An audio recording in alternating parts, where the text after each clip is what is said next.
राधे राधे मित्रों, आपका हमारा YouTube चैनल पर बहुत बहुत स्वागत है। आज हम आपके समक्ष तलाक योग इस विषय को लेकर प्रस्तुत हुए हैं। आज हम आपको विस्तार पूर्वक समझाएंगे कि कुंडली में किस प्रकार एवं किस योग से तलाक योग बनता है। मित्रों, तलाक योग यह अपने आप में एक बहुत ही घृणित योग है। विशेषकर कन्या की कुंडली में अगर तलाक योग बनता है तो वह उसके जीवन के लिए एक शापित योग के बराबर है, क्योंकि हमारे समाज में अगर किसी कन्या का तलाक हो जाता है तो उसे हमारा समाज बहुत ही घृणित दृष्टि से देखता है। तलाक एक दो पति पत्नी के बीच ही नहीं होता, तलाक दो परिवारों के बीच भी होता है। जिस प्रकार विवाह बंधन के साथ ही साथ दो परिवार एक बंधन में जुड़ जाते हैं, उसी प्रकार तलाक होने के पश्चात दो परिवार का भी तलाक हो जाता है। इसीलिए यह विषय एक अपने आप में बहुत ही महत्वपूर्ण विषय है।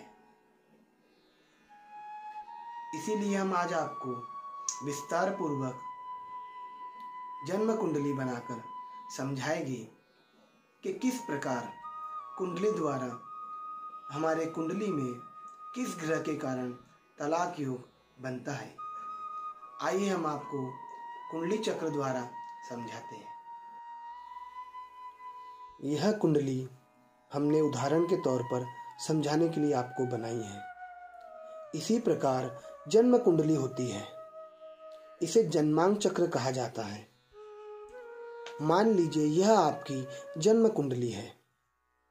जन्म कुंडली में लग्न स्थान से सप्तम स्थान यानी सातवां स्थान जो होता है, 1 2 3 4 5 6 7 लग्न स्थान से जो सप्तम स्थान कहा गया है वह विवाह कारक स्थान कहा गया है। अगर किसी की भी कुंडली में विवाह कारक स्थान में अगर इसी प्रकार मंगल अपनी कर्क राशि में यानी नीच राशि में मंगल स्थापित हो जाए और उसी के साथ गुरु द्वादश भाव में गुरु केतु के साथ में हो जाए और विवाह कारक जो शुक्र ग्रह अपने षडाष्टक योग में हो जाए तो ऐसी कुंडली में तलाक योग होना निश्चित ही है। यह हम आपको ग्रहों के आधार पर बता रहे हैं कि किस कारण किस प्रकार तलाक का योग बनता है। अगर आपकी जन्म कुंडली में इसी प्रकार सप्तम स्थान से द्वादश स्थान से या शुक्र के स्थान से कोई इस प्रकार योग बनता है तो आपके जीवन में तलाक योग का निश्चय ही योग बनता है। ऐसी स्थिति में आपने क्या करना चाहिए? अगर यह किसी लड़के की कुंडली है तो उसकी कुंडली में यह सप्तम भाव उसका पत्नी भाव हो गया है। लड़के की कुंडली में पत्नी का कारक ग्रह मेन जो है वह शुक्र ग्रह है। अब इस कुंडली में अगर मान लीजिए यह लड़के की कुंडली है तो इसका मंगल नीच राशि का होने के साथ ही साथ पत्नी कारक जो शुक्र ग्रह है वह षडाष्टक योग राहु के साथ में है।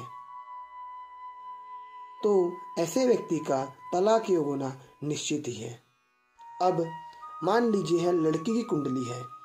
लड़की की कुंडली में सप्तम स्थान में मंगल नीच राशि का होने से मंगलिक कुंडली तो हो ही गई, साथ ही साथ लड़की की कुंडली में पति कारक ग्रह गुरु माना गया है। इस कुंडली में पति कारक ग्रह गुरु जो है अपने 12वें घर में स्वराशिगत है, परंतु केतु के साथ संपर्क होने से गुरु केतु चंडाल दोष हो गया है। अब अगर यह किसी लड़की की कुंडली है तो उसकी कुंडली में पहली बात तो मंगल जो है अपनी नीच राशि में होके नीच का मंगल दोष का योग बना दिया। साथ ही साथ गुरु केतु चंडाल दोष बनता है। ऐसी कुंडली में तलाक योग होना निश्चित ही तय है। मित्रों, यह हमने आपको विस्तार पूर्वक जन्मांक चक्र जन्म कुंडली बनाकर विस्तार पूर्वक समझाया है कि जन्म कुंडली में आपके वैवाहिक जीवन के स्थान पर किस प्रकार पाप ग्रह का योग बनता है एवं अगर आपके वैवाहिक जीवन स्थान में किसी पाप ग्रह या नीच ग्रह का योग बनता है तो किस प्रकार आपके जीवन में तलाक योग का योग बनता है। अगर आपके जीवन में भी इसी प्रकार कोई पाप ग्रह का योग बनता हो तो आप तत्काल अपनी जन्म कुंडली दिखाकर उस ग्रह का शांति कराते हेतु विधि पूर्वक यज्ञ अनुष्ठान कराकर उस ग्रह को निवारण पा सकते हैं। उस ग्रह की विधि अनुसार अगर शांति समय रहते कर दी जाए तो आपको इस समस्या से समाधान हो सकता है।